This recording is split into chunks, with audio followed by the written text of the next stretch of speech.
Hello friends and welcome to the Exams Made Simple, and we are back again with the Hindu complete newspaper analysis for 26th of May 2020. तो 26 मई 2020 का news analysis देखेंगे.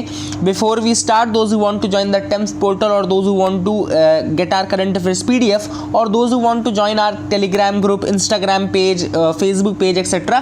they can join us from the links given in the description and comment section below. इसके अलावा जो like करना भूल जाते हैं उनको याद दिलाने के लिए कि please do like the video if you like the video. जिनको नहीं पसंद आ रहा है तो बताना है कि क्यों नहीं पसंद आ रहा है वीडियो, तो अपन उसको और अच्छा इंप्रूव करने की कोशिश करेंगे. So that is from your side, but please do provide your feedback, please do like the video and do share the video. Let's start with the questions first. पहला क्वेश्चन है with reference to foot and mouth disease consider the following statements. पहला statement कह रहा है the disease is common amongst cows, bull, buffalo, sheep, goats and pigs. दूसरा statement कह रहा है there is no specific treatment for such disease. कौन सा स्टेटमेंट सही है? One only, two only, both या none. Think of the answer and now let me tell you the answer. Answer for this will be C, both 1 and 2. पहला भी सही है, cow, buffalo, bull, sheep, goats में होती है foot and mouth disease, और इसका कोई स्पेसिफिक ट्रीटमेंट भी नहीं है. दोनों स्टेटमेंट सही है. तो दूसरा क्वेश्चन देखते हैं क्या है. Bhuvan app sometimes seen in news recently was launched in collaboration with. Bhuvan app इनमें से किसके साथ कोलैबोरेशन में लॉन्च किया गया था? ऑप्शन सारे ISRO, B DRDO, C IMO, IMD यानी कि Indian meteorological department, D regional specialised meteorological centre. Answer for this will be A, ISRO. Okay, तो इसरो के साथ भुवन ऐप रिलीज किया गया था and it has been designed in collaboration with ISRO. It will provide geo time, location and documentation. तीसरा question है global economic prospects report was recently published by which of the following organisations. तो global economic prospects कौन release करता है? Options are A United Nation General Assembly, B world Bank, C World Economic Forum, या D IMF International Monetary Fund. Think of the answer and now let me tell you the answer. Answer for this will be B, world bank release करता है. इसके साथ मैं आपको world bank की सारी reports बताता हूँ. ईज ऑफ डूइंग बिजनेस निकालता है, वर्ल्ड डेवलपमेंट रिपोर्ट निकालता है, रेमिटेंस रिपोर्ट निकालता है, ईज ऑफ लिविंग इंडेक्स निकालता है, इंडियन डेवलपमेंट अपडेट निकालता है, यूनिवर्सल हेल्थ कवरेज इंडेक्स निकालता है, एंड लास्ट आपकी एक रिपोर्ट और है जो कि बंद हो गई, the service trade restriction index, ये निकालता है. ठीक है, तो ये सारी रिपोर्ट्स ये आपका वर्ल्ड बैंक निकालता है. तो ये याद रखिएगा इनके नाम भी. Let's move to the news from other sources. जो आपके दूसरे सोर्सेज उनकी कुछ इंपॉर्टेंट न्यूज़ है. WHO adopts human challenge trial. तो ह्यूमन चैलेंज ट्रायल शुरू कर दिया है WHO ने. इसका मतलब क्या हुआ कि अब ह्यूमंस के ऊपर बेसिकली ट्रायल किया जाएगा. 8 लोगों को सेलेक्ट किया गया है to participate in the human challenge trial, ताकि वैक्सीन का जो डेवलपमेंट है कोविड-19 के लिए वो जल्दी से जल्दी हो जाए.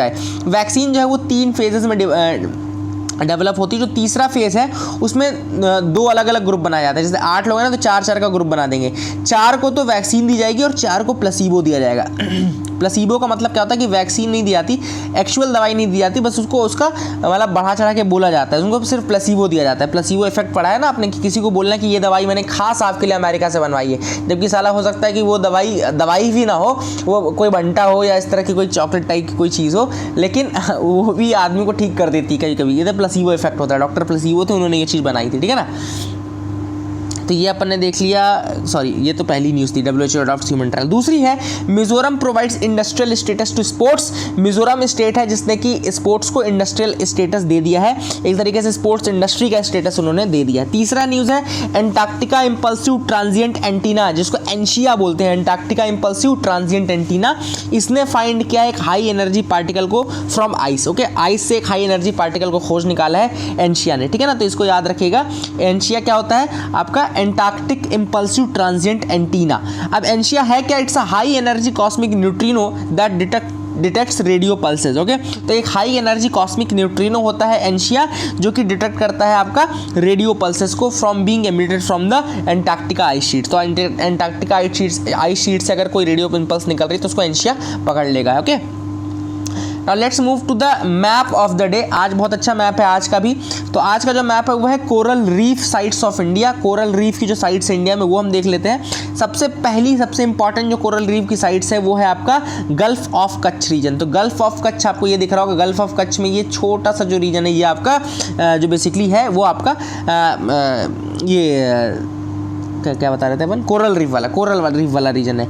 अब यहाँ पे महाराष्ट्र का रीजन बहुत इंपॉर्टेंट है, यहाँ पे आपको नॉर्थ टू साउथ भी पूछ सकता है, क्वेश्चन आ सकता है। जैसे बॉम्बे है, फिर ये Malvan is the most important part in Maharashtra, जहाँ पे की कोरल रीफ पाई जाती है। सबसे ज़्यादा डेंस जो है वो मलवन रीजन में है। तो यूपीएससी कैसे पूछ सकता है, तो आपसे मलवन डायरेक्टली पूछ सकते हैं कि मलवन कौन से स्टेट में है, मलवन रीजन कहाँ पर है, तो ये महाराष्ट्र में है। और बॉम्बे, ये मलवन, देन गोवा और देन अंजादीप आइलैंड। ओके, तो ये जो रीजन है इसको भी याद रखिएगा, ये नॉर्थ टू साउथ अरेंज करने के लिए आ सकता है, बॉम्बे, मलवन, गोवा, अंजादीप आइलैंड, इस तरीके से आप इसको याद रखिएगा। देन आपका लक्षद्वीप आइलैंड्स जो है वो भी कोरल रीफ की साइड लक्षद्वीप आइलैंड है। देन यहाँ पे आपका पाक बे ऑफ गल्फ ऑफ मन्नार, जैसे गल्फ ऑफ मन्नार बोलते हैं, गल्फ ऑफ मन्नार वाला रीजन जो है वो काफ़ी ज़्यादा फेमस है for your reefs and all. Gulf of Mannar, पाक बे वाला रीजन जो है वो भी बहुत ज़्यादा फेमस है, इसको याद रखिएगा, ठीक है ना।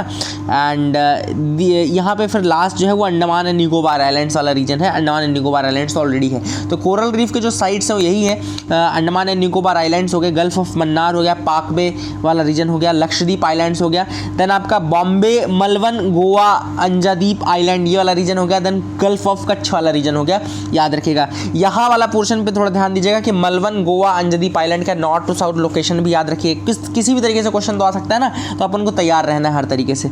अब एक इंपॉर्टेंट चीज़ और बताता हूँ, देखो यहाँ पे थोड़ा टाइप्स भी देखो लिखा हुआ है, जो ये वाले हैं वो फ्रिंजिंग है, पॉइंट वाले जो हैं वो फ्रिंजिंग है, और अटोल्स वैसे हैं ना।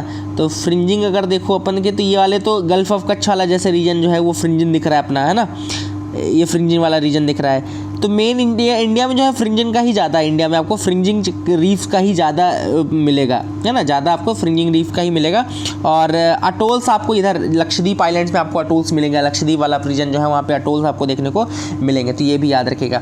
अब आर्टिफिशियल रीफ प्रोजेक्ट चलता है मलवन में, आर्टिफिशियल रीफ प्रोजेक्ट मलवन में भी चल रहा है, गल्फ ऑफ मन्नार में भी आया था। तो आर्टिफिशियल रीफ प्रोजेक्ट क्या होता है, तो ये कोरल रीफ्स का डिग्रेडेशन रोकने के लिए और बायोलॉजिकल डाइवर्सिटी को इम्प्रूव करने के लिए बेसिकली गवर्नमेंट ऑफ मतलब जो स्टेट गवर्नमेंट है महाराष्ट्र की, उसने लॉन्च किया है first of its kind project artificial reef का, जो कि ट्रांसप्लांट करेगी कोरल को एट द मलवन इन सिंधुदुर्ग। तो मलवन जो है सिंधुदुर्ग रीजन में, वहाँ पे इनको ट्रांसफर करने का काम किया जाएगा। So this was the news item, I hope you got clarity regarding that. Map अच्छा था, आपको समझ में आ गया होगा। Deliberations on the end LAC on to end LAC tension. अब आपको पता है कि लाइन ऑफ एक्चुअल कंट्रोल जो है वहाँ पे बहुत सारे टेंशन्स आ गए हैं। मैंने पहले भी आपको बताया था कि जो अगर इंडिया का अगर आप बॉर्डर देखें, जैसे ये इंडिया का अगर बॉर्डर रीजन देखें, तो पूरा नॉर्थ यहाँ ये चाइना से, तो ये आपका जो पोर्शन रहता है, इधर वाला जो पोर्शन रहेगा वो आपका कहलाता है आपका वेस्टर्न बॉर्डर। ओके, ये आपका कहलाता है वेस्टर्न बॉर्डर। ये वाला जो पोर्शन है आपका कहलाता है मिडिल वाला पोर्शन, या कि हिमाचल प्रदेश और उत्तराखंड वाला पोर्शन। और ये जो सिक्किम के बाद वाला रीजन है, ये वाला रीजन जो है ये आपका कहलाता है ईस्टर्न बॉर्डर। ओके, तो ईस्टर्न बॉर्डर में तो अरुणाचल प्रदेश है, और इधर वाला जो रीजन है वहाँ पेंगोंग और आपका लद्दाख वाला रीजन है। तो ये काफ़ी ज़्यादा आपके कहना चाहिए कि जो इंडिया का बॉर्डर है काफ़ी ज़्यादा ये डिस्प्यूटेड रीजन रहता है ना, काफ़ी ज़्यादा डिस्प्यूटेड है रीजन। तो ये वाला रीजन में आपको पेंगोंग मिलता है। पेंगोंग में एक रीजन है फिंगर्स करके, फिंगर्स इन द लेक बोला जाता है इसको। अभी ये 4-5 दिन पहले मैंने इंडियन एक्सप्रेस में नोट्स में पढ़ाया हुआ था, पर वो इंडियन एक्सप्रेस में आया था इसलिए मैंने आपको हिंदू में तो नहीं बता पाया मैं, लेकिन आज ये हिंदू में आ गया तो मैं आपको बता देता हूँ। अब क्या होता है बेसिकली इसके बारे में बहुत अच्छा बताता हूँ मैं आपको। फिंगर्स इन द लेक क्या है कि आपको जो नदर्न रीजन है आपका लेक का, नदर्न माउंटेन रीजन है लेक्स का, वहाँ पे आपको बैरन माउंटेन्स देखने को मिलते हैं। बैरन माउंटेन्स आपको देखने को मिलेंगे लेक के नदर्न रीजन में, उनको चांग चेनमो कहा जाता है, चांग चेनमो कहा जाता है। ये barren mountains they will look like fingers in the mountains. ये वाला रीजन जो है fingers in the mountain type का लगेगा। अब होता क्या है कि चाइना ये बेसिकली इंडिया क्या क्लेम करता है कि LAC जो है दैट इज को टर्मिनस विद फिंगर 8। LAC जो है वो फिंगर 8 के साथ को टर्मिनस है, ऐसा इंडिया कहता है। लेकिन इंडिया जो है खुद केवल फिंगर 4 तक कंट्रोल कर रहा है। ये बहुत इंपॉर्टेंट चीज़ बता रहा हूँ आपको। फिंगर्स इन द लेक जो एरिया है, इसका मतलब क्या हुआ कि आपके बैरन माउंटेन्स है जो कि वहाँ पे चांग चेनमो कहलाते हैं, उन्हीं को फिंगर्स कहा जाता है। अब इंडिया का कहना है कि 8th जो फिंगर है, फिंगर 8 जो है वहाँ के साथ को टर्मिनस है आपका LAC। लेकिन आपका चाइना बोलता है कि चाइना ये कहता है कि आपकी फिंगर 2 के साथ को टर्मिनस है, LAC पासेस थ्रू फिंगर 2, क्योंकि चाइना का ये कहता है कि फिंगर 2 है ना। China border post are at finger 8। China की बॉर्डर पोस्ट जो है वो फिंगर 8 पे है। इंडिया का कहना है कि फिंगर 8 तक इंडिया का बॉर्डर है ना। LAC का बॉर्डर एक्चुअली है फिंगर 8 के साथ को टर्मिनस है, लेकिन इंडिया केवल फिंगर 4 तक ही कंट्रोल कर रहा है। ये आपको फैक्ट याद रखना है। अब मैं आपको एक चीज़ दिखाता हूँ, मैं आपको दिखाई देता हूँ। ये फिंगर वाला रीजन थोड़ा सा आप देखो अगर, तो कुछ इस तरीके का आपको दिखेगा, कुछ इस तरीके का दिखेगा। ये इंपॉर्टेंट देखो, ये देखो कैसे दिख रहा है ना, फिंगर्स टाइप का, फिंगर्स इसी को बोलते हैं fingers in the lake. Okay, ये आपको दिख रहा होगा, नॉर्दर्न पार्ट में दिख रहा है, ये पेंगोंग वाला रीजन है, पेंगोंग सो वाला रीजन है, ठीक है ना। ये फिंगर्स हैं। अब इंडिया का क्या कहना है, इंडिया क्या कहता है, India claim that territories up to the finger 8, but India control कितना करता है, केवल फिंगर 4 तक कंट्रोल करता है। चाइना क्लेम क्या करता है कि border post are located close to finger 2, मतलब कि फिंगर 2 तक ही मानता है, फिंगर 2 तक ही चाइना मानता है, ठीक है ना। तो याद रखिएगा, फिंगर 8 पे खुद कंट्रोल करते हैं। तो this was the news item, I hope you got clarity regarding this also. आपको समझ में आ गया होगा, काफ़ी अच्छा न्यूज़ आर्टिकल था ये, एंड समझ में आ ही जाना चाहिए, है ना। तो वही वाली बात है कि इसको सॉल्व करने की बात चल रही है। आगे मूव करते हैं, Punjab register spike in stubble burning. तो ये स्टबल बर्निंग कोई इंपॉर्टेंट वो नहीं था फैक्ट, लेकिन बताना था कि पंजाब में फिर से स्टबल बर्निंग शुरू गई। तो एक मतलब भगवान चाह कर भी अगर पोल्यूशन कंट्रोल करना चाहे अपने नेचुरल तरीके से ही कर लिया उन्होंने, तो उसमें भी इन्होंने बीच में वो घुसेड़ दिया, स्टबल बर्निंग करना शुरू कर दिया। एडिटोरियल सेक्शन में आते हैं। पहला जो एडिटोरियल हम डिस्कस करेंगे वो है the problem with the liquidity push. तो जो इस आर्टिकल का बेसिक आर्गुमेंट है वो ये है कि government has relied heavily on the measures aiming for pushing the liquidity in the market. Government का जो मोस्ट इंपॉर्टेंट, ये जो आर्टिकल है आपका GS3 में यूज़ होगा, GS3 का आर्टिकल है ये बेसिकली।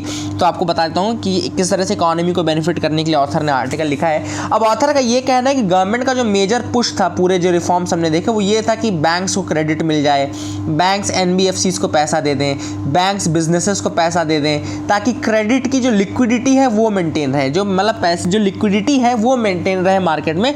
बेसिक आर्गुमेंट ऑथर का यही है। ऑथर ये कहना चाहता है जो एक्सेसिव फोकस किया जा रहा है, एक्सेसिव जो फोकस किया जा रहा है वो बहुत अच्छा नहीं है। लिक्विडिटी पे ही सारा ध्यान देने से आपकी इकोनॉमी रिवाइव नहीं होगी। In fact it will culminate in eventual defaults, और ज़्यादा डिफॉल्ट्स ही आपको देखने को मिलेंगे। तो it will culminate in eventual defaults and the crisis is only like to intensify अगर if we are focusing excessively on the liquidity push. Okay, तो अगर हम लिक्विडिटी पे ज़्यादा ध्यान देंगे तो वो और ज़्यादा आपको बाद में ट्रबलसम ही होगा, बहुत अच्छा नहीं रहेगा, ठीक है ना। तो यही चीज़ ऑथर ने यहाँ पे बोली है ना। हुआ क्या कि ऑथर ने कुछ एग्जांपल दिए। फॉर एग्जांपल क्या क्या किया गया, सबसे पहले तो स्टार्टिंग जो NBFCs के लिए किया गया कि उनको जो बोला गया कि लॉन्ग टर्म LTRO दिया जाएगा, लॉन्ग टर्म LTRO दिया जाएगा, बोला ना, TLTRO जिसके लिए बोला गया, लॉन्ग टर्म रेपो ऑपरेशंस, जिसमें कि बैंक्स को बोला गया कि आप हमसे रेपो रेट में थोड़ा कम रेट में पैसा ले लो और उस पैसे को आप कहाँ पे इन्वेस्ट करो, NBFCs में इन्वेस्ट करो, ताकि NBFCs की जो लिक्विडिटी प्रॉब्लम है वो खत्म हो जाए। ऑथर ने कहा कि प्राइम मिनिस्टर बेसिकली 4 Ls में पार्टिसिपेट कर रहे हैं। 4 Ls को बढ़ावा देने की बात करें, उसमें भी जो 4th L है उस पर सबसे अधिक पुश दे रहे हैं। वो 4 L कौन कौन से हैं? Land, labour, laws and liquidity. Land, labour, laws and liquidity, याद रखिएगा। सेल्फ रिलायंट इंडिया के 4 पिलर बेसिकली ऑथर ने यहाँ पे बोले हैं, जिसको कि प्राइम मिनिस्टर मतलब प्रमोट करते हैं। तो आंसर राइटिंग में आप इस तरह देखो, आंसर हमारे ऊपर डिपेंड करता है कि हम किसी चीज़ को कैसे पॉजिटिवली लिख सकते हैं, किसी चीज़ को निगेटिवली लिख सकते हैं। आज मैं आपका ऑथर एक आर्टिकल है कश्मीर पे जो आया है, उसमें दिखाऊंगा कि कैसी टोन से लिखा जाता है आर्टिकल कि वो हर चीज़ आपको गलत लगने लगेगी। आपको लगेगा कि हाँ यार सब गलत ही गलत तो कर रहे हैं सरकार, सब कुछ गंदा हो रहा है, ऐसा हो रहा है, वैसा हो रहा है। लेकिन अगर आप टोन चेंज करो तो आपको समझाएंगे कि यार ये तो नॉर्मल है, वो चीज़ तो होनी चाहिए थी एक्चुअल में। तो यही मैं आपको कहूँगा कि आंसर राइटिंग एक आर्ट है, आप जिस टोन में प्रेजेंट करें, आप यही आंसर बहुत अच्छा, अगर लैंड, लेबर, लॉ, लिक्विडिटी को आप अपने टर्म्स में लिखोगे तो बहुत अच्छा भी लिख सकते हो और उसको गलत तरीके से भी आप पोर्ट्रे कर सकते हो। तो ऑथर ने यहाँ पे बेसिकली बोला है कि land, labour, laws and liquidity 4 L है, जिसमें कि सबसे अधिक फोकस जो है वो लिक्विडिटी पे किया गया है in the entire package. LTRO का एग्जांपल मैंने बता दिया कि इसमें बेसिकली बोला गया कि जो इन्वेस्टमेंट होगा वो किया जाएगा in the investment grade corporate bonds, commercial papers and non convertible debentures में किया जाएगा। फिर दूसरा राउंड उन NBFCs के लिए आया जो कि बेसिकली जिनके बैलेंस शीट में प्रॉब्लम थी, जो कि बहुत ज़्यादा सीवियर स्ट्रेस में काम कर रहे थे, तो उनको बेनिफिट देने की, जैसे कि आपका फ्रैंकलिन टेम्पल्टन ने अनाउंस कर दिया कि वो 2 डेट स्कीम्स को बंद कर रहा है। तो इस तरीके के NBFCs को मदद देने की बात की गई। फिर आपने ये देखा ही होगा कि जो लिक्विडिटी है इन्फ्यूजन की कोशिश की गई है through small industries development bank of India, NABARD ने काफ़ी ज़्यादा लिक्विडिटी की कोशिश की है। तो एक तरीके से स्टिमुलस देने का काम कर रहे हैं एंड कोशिश की जा रही है कि लिक्विडिटी के माध्यम से, by infusing liquidity the government is trying to revive the economy, है ना। इकोनॉमी को रिवाइव करने के लिए लिक्विडिटी का सहारा लिया जा रहा है। ऑथर ने कहा है कि another component of the liquidity push is the measure that temporarily increase the disposable income of the different sections. तो ऑथर ने कहा कि लिक्विडिटी इंक्रीज करने के लिए गवर्नमेंट एक काम और करती है, गवर्नमेंट कोशिश करती है कि लोगों के हाथ में डिस्पोजेबल इनकम बढ़ जाए। ओके, जैसे कि उन्होंने देखा होगा आपने कि lower tax deduction at source बोल दिया, रिड्यूस्ड प्रोविडेंट फंड कंट्रीब्यूशन बोला, तो ये सारी चीज़ उन्होंने बोल दी। इसके बाद उन्होंने कहा कि जो आपकी EMI पे करते तो वो आपको पे नहीं करनी पड़ेगी अभी 3-4 महीने। तो इससे क्या होता है कि लोगों की डिस्पोजेबल इनकम एट हैंड, मतलब जिस इनकम का वो यूज़ कर सकते हैं for their personal things and all, तो वो उनके पास बढ़ जाती है। ठीक है ना, ये चीज़ उनके पास बढ़ जाती है। Given the circumstance the liquidity push even if partially successful would only culminate in eventual default. अब ऑथर का ये कहना है कि अगर ये सक्सेसफुल भी होता है लिक्विडिटी पुश तो शॉर्ट टर्म में होगा, लेकिन लॉन्ग टर्म में एक डिफॉल्ट की कंडीशन पे ही रहेगा। ठीक है ना, जितने भी आप डेट फाइनेंसिंग स्कीम्स और ये सारी स्कीम्स लॉन्च कर रहे हो, ये कहीं ना कहीं आगे जाके NBFC जो है ये अभी का रिसेंट का जो इनका डेथ है उन्हीं को पूरा करने में लगा देंगे पूरा पैसा, और आगे कुछ ऐसा नहीं है कि कोई नया काम शुरू करेंगे। इस कारण से होगा क्या, इस कारण से होगा ये कि इनका जो आगे का टाइम रहेगा वो और ज़्यादा परेशानी वाला रहेगा और ज़्यादा ये लोन डेट में चले जाएंगे। Think new transfers. What is needed now is the government support in the form of new and additional transfers to people in cash and kind. चाहिए क्या, चाहिए ये कि गवर्नमेंट को सपोर्ट करना चाहिए in the form of new and additional transfers to people in cash and kind and measures such as wage subsidies, equity support and spending on employment programmes. तो government को employment programmes, wage subsidies, cash kind, इनके ऊपर ज़्यादा ध्यान देना चाहिए, ना कि ये बैंक की क्रेडिट मेंटेन करते रहें, लिक्विडिटी इन्फ्यूज़ करते रहें। आप एम्प्लॉयमेंट जनरेट करो ना, आप सब्सिडीज़ प्रोवाइड करो, वेज सब्सिडीज़ प्रोवाइड करो, इक्विटी सपोर्ट दो, लोगों को बराबर इक्विटैलिटेरियन सोसाइटी के उसमें ले आओ। ये सब ऑथर ने बोला है। ऑथर ने ये भी कहा है कि आप ये भी कर सकते हो कि आप मोनेटाइजेशन करवा सकते हो, मतलब कि आप नई नोटें छाप करके भी कर सकते हो, लेकिन गवर्नमेंट जो है वो अपने फिजिकल डेफिसिट को लेकर के बहुत ज़्यादा कंजर्वेटिव रहती है, इस कारण से ये काम नहीं करेंगे वो। Okay, they are unwilling to take this route. तो ये कुछ सजेशन थे जो कि ऑथर ने बताए थे लिक्विडिटी के अलावा, कि लिक्विडिटी इन्फ्यूज़ करने की जरूरत नहीं है, लोगों के हाथ में पैसा दो, वेज सब्सिडीज़ दो, आप उनको इस तरह से करो तो ज़्यादा बेटर रहेगा। The centre's Kashmir policy and heavy price to pay, Radha Kumar का आर्टिकल है। I literally didn't wanted to discuss this article, but फिर आप लोग बोलेंगे कि सर बायस्ड हैं, डिस्कस नहीं करते। अब ऑथर ने यहाँ पे सबसे पहले डोमिसाइल रूल्स को कहा है कि ये फ्लॉड रूल्स हैं, और क्यों फ्लॉड है, क्योंकि पहले जो 35A आर्टिकल के अंतर्गत आता था वो अब परमानेंट रेजिडेंट का वो मिलता था, और जो परमानेंट रेजिडेंट होंगे उन्हीं को सारे बेनिफिट्स दिए जाएंगे। अभी हाँ, एक दिन और डोमिसाइल रूल्स जिस दिन मैंने पढ़ाया था, मैंने आपको कह दिया था कि केवल ग्रुप D की सर्विसेज शायद रिजर्व है, मैंने कह दिया था।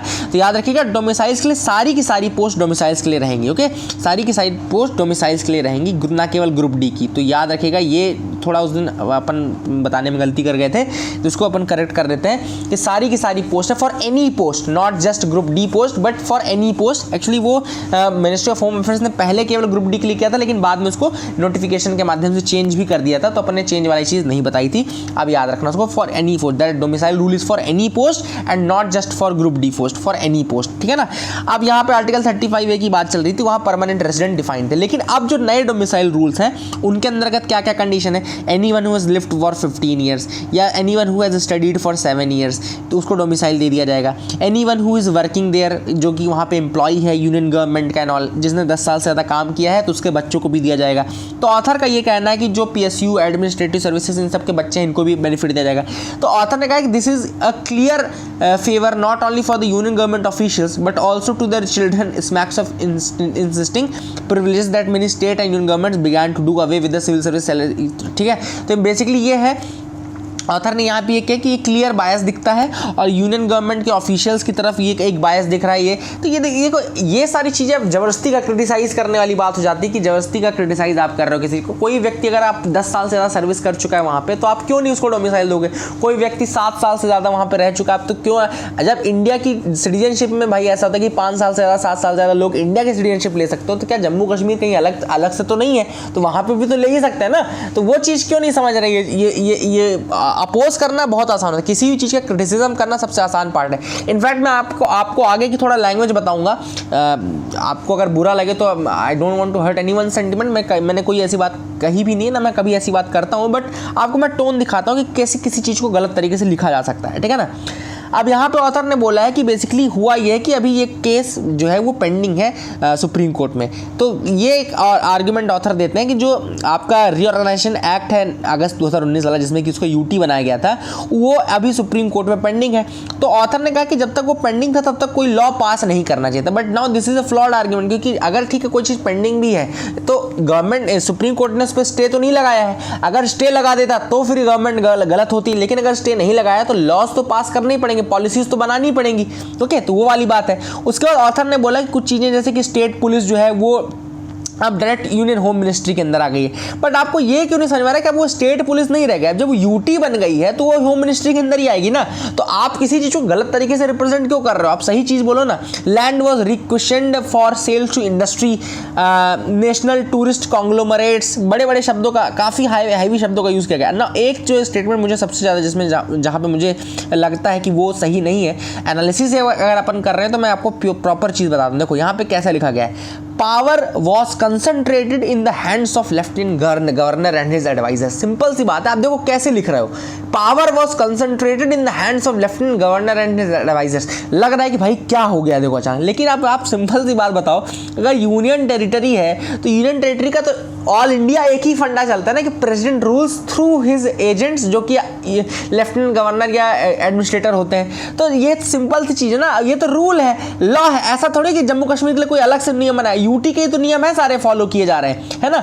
तो वही वाली बात है कि आप देख रहे हो आउटसाइड कश्मीरी कॉन्ट्रैक्टर्स, कोई कॉन्ट्रैक्टर्स के भाई किसी को भी काम मिल सकता है, यूटी है तो कोई भी काम कर सकता है, जरूरी किसी का कश्मीरी कॉन्ट्रैक्टर्स ही काम करे। Then power was concentrated in the hands of lieutenant governor. तो भाई ऐसी बड़ी बड़ी चीज़ें ठीक है बोलने में अच्छी लगती हैं, आप देखो वही बता रहा कि किसी भी चीज़ को लिखने की अगर आप टोन चेंज कर दोगे तो वो चीज़ कैसे निगेटिव एस्पेक्ट में आएगा। कोई मुझे नहीं पता कि लोग कैसे इस चीज़ का एनालिसिस करेंगे, but I will tell you the truth only, जो कि मुझे लगता है कि इट इज़ ओवर हाइप्ड और इस चीज़ को यहाँ मतलब बहुत ज़्यादा अलग तरीके से यहाँ पर रिप्रेजेंट करने की कोशिश की जा रही है। That should not have happened. Okay, हर चीज़ में आप गलती कर निकालोगे ना तो an eye for an eye will make the whole world blind only. तो कोई भी चीज़ में आप उसकी वही पहले बात की बाल की खाल पहले निकालते हो, कोई चीज़ का वो नहीं होने देते है ना। तो let's move to the next article now. अगला जो आर्टिकल है वो राजीव कुमार द्वारा लिखा गया है। ये आपको पता होना चाहिए कि राजीव कुमार वाइस चेयरमैन है नीति आयोग के। उन्होंने ये आर्टिकल लिखा है, गवर्नमेंट के जो इनिशिएटिव्स लिए गए हैं for the current economic crisis, उसके बारे में ये आर्टिकल है। तो सबसे पहले ऑथर ने बताया कि सप्लाई एंड डिमांड जो थी इकोनॉमी में वो प्रॉब्लम थी। ये भी GS3 का आर्टिकल रहेगा, GS3 का आर्टिकल रहेगा। The stimulus package effectively addresses both these aspects. Okay, तो स्टिमुलस पैकेज जो है वो सप्लाई और डिमांड दोनों साइड को देखता है, बेसिकली ऑथर ने ऐसा कहा है, ठीक है ना। एक एक करके ऑथर ने बताया। सबसे पहले ऑथर ने बात की है for ramping up the consumption demand को बढ़ाने के लिए क्या क्या किया गया है। तो 1.73 लाख करोड़ दिए गए हैं for improving the incomes and welfare of the most vulnerable section, जिसमें कि 20 करोड़ फीमेल्स हैं जनधन अकाउंट होल्डर जो की हैं। 50,000 करोड़ दिया गया additional income in the hands of those whose TDS and TCS were reduced by 25%।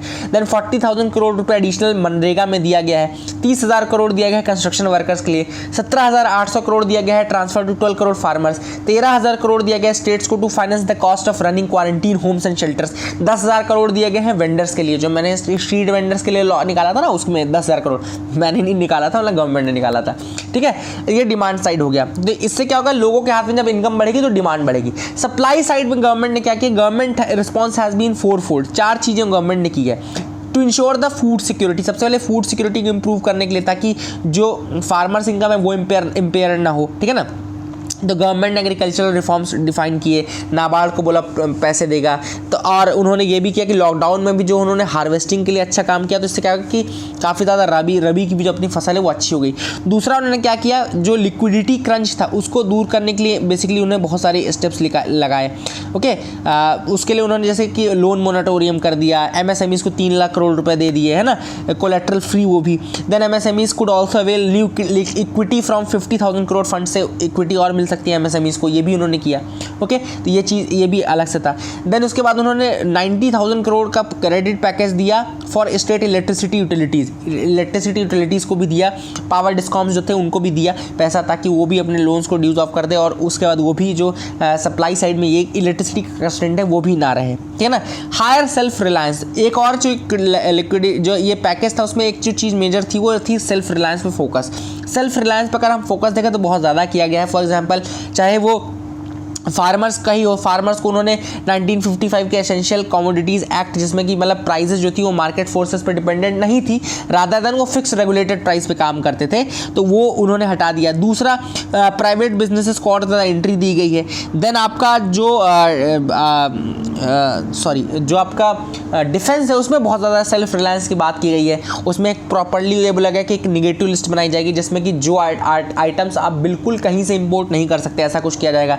तो पूरा जो अप्रोच है वो ग्लोकल अप्रोच है, मतलब गो लोकल वाली अप्रोच है, go local, that is glocal approach. Okay, तो that is the thing which has been mentioned by this article. I hope you got clarity regarding this, समझ में आ गया होगा आपको। आगे मूव करते हैं। Karnataka government takes efforts to solve the mystery over the birthplace of Purandar Das. तो पुरंदर दास के बर्थ प्लेस की मिस्ट्री सॉल्व करने में कर्नाटका गवर्नमेंट लगी है। हमको जानना जरूरी है कि पुरंदर दास कौन थे। He has been held as the father figure of the Carnatic music, specially जो कर्नाटका वाला, कर्नाटिक का मतलब कर्नाटका नहीं है, कर्नाटिक मतलब साउथ इंडियन म्यूजिक है पूरा, है ना। कर्नाटिक मतलब ये मसला है कि कर्नाटका के म्यूजिक को कर्नाटिक म्यूजिक बोलते हैं, ठीक है ना। तो ये इंपॉर्टेंट चीज़ है, ये भी याद रखना। पुरंदर दास आपका हेल्ड किए जाते हैं as a father figure of Carnatic music, and department of archaeology यही पता करने के लगी कि उनका जो बर्थ प्लेस है वो कहाँ पर है बेसिकली, है ना। तो अभी केशवपुरा इन आरागा ग्राम पंचायत जो है वो तीर्थहल्ली तालुका इन कर्नाटका है, वहाँ पे ये बेसिकली इन्होंने सारे एक्सकेवेशंस और ये सारी चीज़ें पता करने की कोशिश कर रहे हैं कि क्या पुरंदर दास का जन्म वहीं हुआ था। तो he has been held as a father figure in the Carnatic music. Purandar Das Purandar Vitthal के नाम से भी उनका पेन नेम जो था वो पुरंदर विट्ठल भी था उनका पेन नेम। ओके, एंड कई लोग ये बिलीव करते हैं कि ये इनका जो जन्म हुआ था वो महाराष्ट्र में हुआ था। ओके, पुरंदरगढ़ महाराष्ट्र में इनका जन्म हुआ था, ठीक है ना। एंड कोई मलनाड वाले बोलते हैं मलनाड में हुआ था। तो यही वाले कहते हैं कि जो बर्थ की वो है वो क्लियर नहीं हो पा रही, गुत्थी नहीं सुलझ पा रही है। तो पुरंदर विट्ठल के नाम से भी कहते हैं। विट्ठल जो है वो आई थिंक महाराष्ट्र तरफ का ही नाम है। तो ये हरिदास ट्रेडिशन में इनिशिएट हो गए थे, लेकिन उसके पहले जो थे ये एक मर्चेंट थे, रिच मर्चेंट थे, इनका नाम था श्रीनिवास नायका। तो श्रीनिवास नायका नाम था, पुरंदर दास का जो ओरिजिनल नाम था वो श्रीनिवास नायका था। तो ये भी आप याद रख सकते हैं। I hope you got clarity regarding that as well. आगे मूव करते हैं, देखते हैं और क्या इंपॉर्टेंट न्यूज आइटम्स है। ILO urges prime minister not to dilute the labour laws. तो ILO का तो आप सबको पता है कि it is the only tripartite organisation of the UN, जो UN की ओनली ट्रिपार्टाइट ऑर्गेनाइजेशन है। 1919 में बनी थी, 1919 में बनी थी, from the treaty of Versailles. Treaty of Versailles इसको बनाया गया था, लीग ऑफ नेशंस के अंतर्गत, है ना। तो काफ़ी इंपॉर्टेंट है ये। एंड ILO का जो हेडक्वार्टर आई थिंक वो रोम में है। आई थिंक ILO का जो हेडक्वार्टर है वो रोम में है, इसको याद रख सकेगा, याद रखना इस चीज़ को, है ना। एंड कुछ यही फैक्ट्स थे इसके बारे में। आगे मूव करते हैं। ILO के बारे में अगर आपको और कोई इन्फॉर्मेशन हो तो आप मुझे ज़रूर बताइए इन कमेंट सेक्शन में। हाँ, एक और चीज़ है कि आई थिंक 1969 में उसको 1969 में नोबेल प्राइज़ भी मिला था, नोबेल पीस प्राइज़ भी मिला था, 1969 में ही मिला था। चेक कर लेना, सारे फैक्ट ILO के बारे में लिखे नहीं मैंने, याददाश्त से ही बता रहा हूँ, एक बार आप देख लेना, ठीक है ना। आगे मूव करते हैं, देखते हैं क्या इंपॉर्टेंट न्यूज़ आइटम्स है जिसको हमको डिस्कस करना है। तो एक न्यूज़ लास्ट पेज में बड़ी प्यारी आई थी यार, उसको डिस्कस कर लेते हैं। यहाँ तो कोई न्यूज़ नहीं थी। हाँ, Kerala team nets silver fish in Velankanni. तो वेलंकन्नी में केरला की टीम को एक सिल्वर फिश नाम की सिल्वर फिश मिली है, तो उसके बारे में देख लेते हैं, ठीक है। तो ये है वेलंकन्नी कहाँ पर है। सबसे पहला क्वेश्चन तो आपके लिए हो सकता है कि वेलंकन्नी कहाँ पर है। वेलंकन्नी है आपका तमिलनाडु में। तमिलनाडु वेलंकन्नी में एक नई स्पीशीज़ मिली है स्मॉल फ्रेश वाटर फिश की, जो कि फैमिली सिप्रीनीडे से बिलोंग करती है। तो कौन सी फैमिली की फिश है? Family Cyprinidae. The silver hued fish has been christened Puntius sanctus. इसका जो बेसिकली इसका जो नाम है साइंटिफिक वो है Puntius sanctus. Sanctus is the Latin name for holy. Sanctus जो है वो लैटिन नेम है फॉर होली। सैंक्टम सेंक्टोरम बोलते हैं ना, सैंक्टस सेंक्टोरम बोलते हैं इसीलिए, क्योंकि होली होता है, श्राइन वहाँ पे रहती है, डीटी रहती है, तो इसको सैंक्टस सेंक्टोरम बोलते हैं। इसलिए सैंक्टस जो है it is the Latin name for the Holi after the popular Pilgrim town. तो सैंक्टस नाम का एक पिलग्रिम टाउन भी था, उसके नाम पे ये है, याद रखिएगा। कौन सी फैमिली से बिलोंग करती है? सिल्वर फिश फैमिली सिप्रीनीडे से बिलोंग करती है। सिल्वर ह्यूड फिश होती है, पंक्टियस सैंक्टस इसका नाम होता है। The fish has been identified and named by Mathews Plamoottil. Okay, तो मैथ्यूज प्लामूटिल ने इसका नाम दिया है, मैथ्यूज प्लामूटिल ने इसका नाम दिया है, ये भी याद रख सकते हैं आप लोग। Okay, the Puntius species are known locally as paral. Okay, तो इनका लोकल नाम जो होता है वो पराल होता है। तो लोकल नेम इनका क्या होता है? Paral. That is another thing which is important, you should remember this. The local name of Puntius sanctus is paral and in Kerala paral in Kerala. Paral जो है वो केरला में है और केंडे इन तमिलनाडु में। तो पराल जो नाम है वो इनका केरला में है और केंडे नाम इनका तमिलनाडु में। तो ये भी याद रखें। They are purely fresh water fishes. They are purely fresh water fishes थी, ये प्योरली फ्रेश वाटर फिशेज होती हैं, ये भी आप याद रख सकते हैं। फिजिकल कैरेक्टरिस्टिक्स अगर देखो तो it includes a protractile mouth, a pair of maxillary barbels. Barbel क्या होता है? एक सेंसरी ऑर्गन होता है नियर द स्नाउट, याद रखेगा। बार्बल अगर आपसे कोई पूछता है क्या होता है, it's a sensory organ near the snout. 24 to 25 lateral line scales and 10 pre dorsal scales. तो ये इनका पूरा फिजिकल रिप्रेजेंटेशन होता है। तो I hope you got clarity regarding the news analysis part friends, and this is it for the day. एक बार जल्दी से मैं आपको रिवाइज करा देता हूँ क्या क्या न्यूज़ हमने डिस्कस की। तो आज हमने बहुत सारी चीज़ें डिस्कस की। सबसे पहले तो हमने जो अदर न्यूज़पेपर वाली न्यूज़ थी, ह्यूमन चैलेंज ट्रायल देखा, मिजोरम ने स्पोर्ट्स को इंडस्ट्री के नाम से घोषित कर दिया है। देन एंशिया के बारे में हमने जाना। एंशिया जो है वो हाई एनर्जी कॉस्मिक न्यूट्रिनो है जो कि डिटेक्ट करता है रेडियो पल्सेस को in the Antarctica region ice से निकलने वाला। फिर हमने LAC में फिंगर्स माउंटेन्स के बारे में जाना, उसका मैंने आपको मैप भी दिखा दिया पूरा, है ना, याद रहा होगा ना। फिर आपको मैंने यहाँ पे स्टबल बर्निंग तो खैर खास नहीं बताया। आगे मैंने आपको एडिटोरियल बहुत अच्छे से तीनों बताए। अगर आप में से किसी को सेकंड एडिटोरियल में दिक्कत है तो प्लीज़ मुझे माफ़ करिएगा, लेकिन बात वही वाली बात है कि हर चीज़ की अगर अपन बुराई करते रहेंगे तो कभी कुछ अच्छा नहीं देख पाएंगे। एंड अपने को वहाँ कॉर्डियल बनाना है, ना कि फालतू बातें करके लड़ाई झगड़ा और बढ़ाना है ना। फिर उसमें पुरंदर दास का आर्टिकल हमने देखा, पुरंदर दास के बारे में जाना कि किस तरीके से he is the jewel of the Carnatic music. ILO के बारे में हमने जाना, फैक्ट्स जाने। उसके बाद हमने जाना आपके सिल्वर फिश के बारे में जाना। So that was it for the day friends. I hope you like that video. Please do like, share, subscribe, keep loving us, keep sharing us. Thank you and have a nice day.